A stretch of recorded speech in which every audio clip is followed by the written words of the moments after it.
So what we're going to talk about today is basically how I look at someone and how I divide the face into thirds and how I look for symmetry, what we're looking for when we do fillers and Botox and things like that.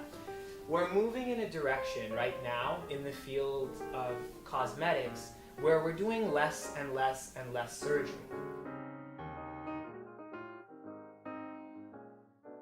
So in the past, we had to do surgery to fix a lot of things. We had to do facelifts, we had to do cheek implantations, jaw implantations, chin implants. We had to do all these different things. But now we have a whole host of products and fillers that function very, very differently than we had in the past. And so what I'm going to do today is showcase to you a couple of different things that we would do. And we have patients of all ages, so we have someone in their 30s, 40s, 50s, 60s. And so what we're going to do is showcase the age-related changes that happen, and also how we as dermatologists evaluate those age-related changes. For certain things, I think plastic surgeons have their merits, breast augmentation, tummy tucks, things like that. But now we can do things with the face, the neck, the jawline, that we couldn't do in the past. So in her case, her wrinkles are primarily dynamic. Get angry, okay? So you can see when she gets angry, she can definitely animate those muscles. So I actually, are you an angry person? Yeah. She's an angry person, okay?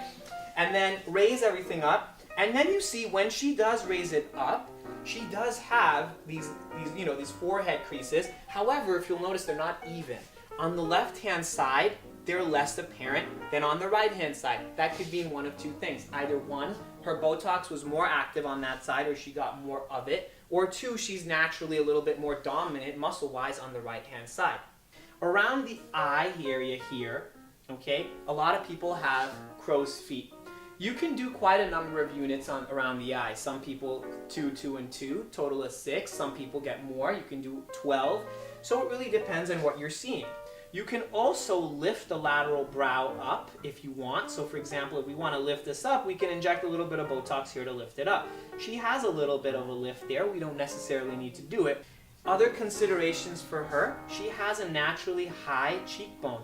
She's got a very nice taper of her cheekbone. She's got good volume in the temples and in the submalar area.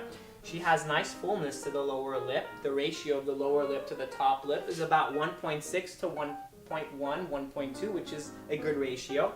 She has a naturally good jawline. However, what we could do at a later point, we could consider something called Kybella because there is a little bit of submental fullness. So we have the ability to get rid of some of that submental fullness with an injectable called Kybella. It's a little bit more painful to demonstrate because each little injection does burn. But here, there is the ability to improve that area and give her some more contouring where she has some fullness here. Could she benefit from some filler to the lateral cheek? She could. And we have a patient who's also very young who will demonstrate filler of the cheek to show you that even young people can benefit from building the lateral cheek. Xeomin and Botox are basically the exact same product. They dilute the same, the units are the same, everything is the same. It's just that people build resistance to Botox after time. Xeomin, people do not build resistance to because of the way it's made. So we're demonstrating, and they work exactly the same. The units convert the same.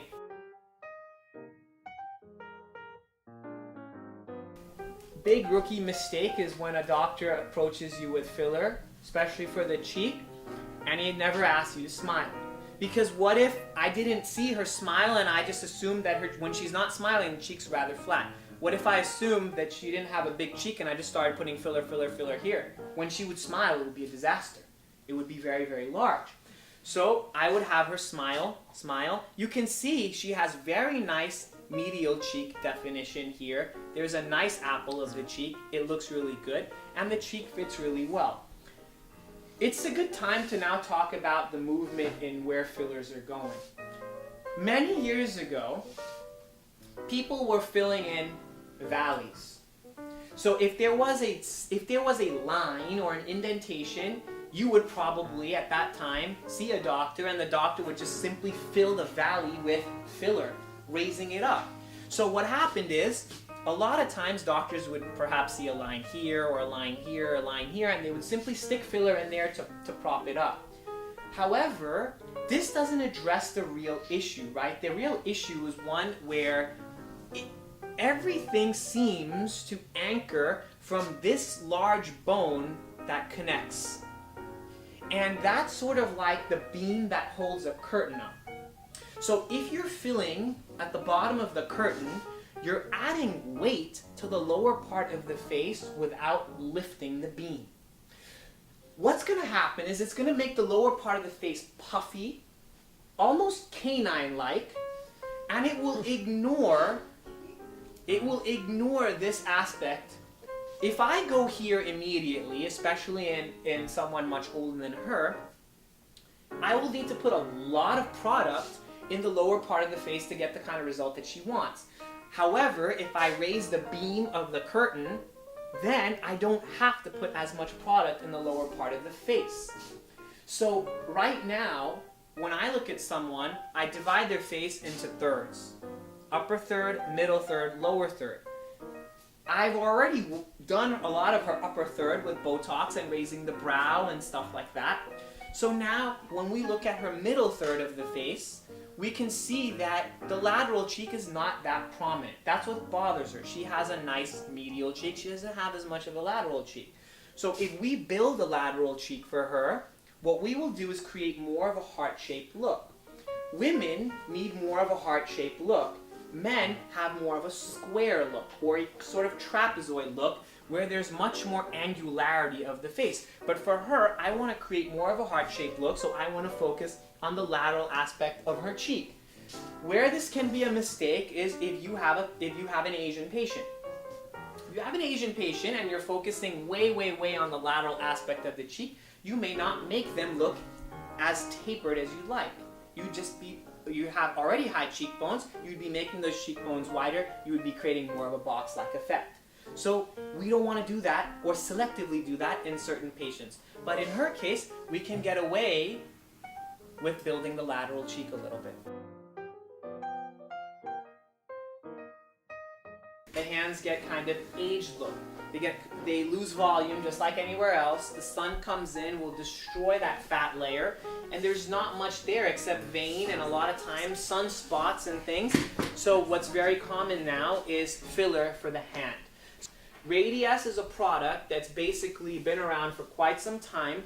It's a calcium-based product. It lasts a little bit longer than some of these other fillers, in some cases up to 3 years, and some people 1 year, but 1 to 3 years. I tent the skin up, so I pull the skin off of the underlying vasculature and I just make a little injection. I keep that little bleb there. She then sits on one hand while I do the other hand. She then sits on the other hand, and then I go in and I massage it out a little bit. It's actually very easy. It's not very long. It's very quick, very simple. I did 1.5 cc split between two hands, so about 0.75 in each hand.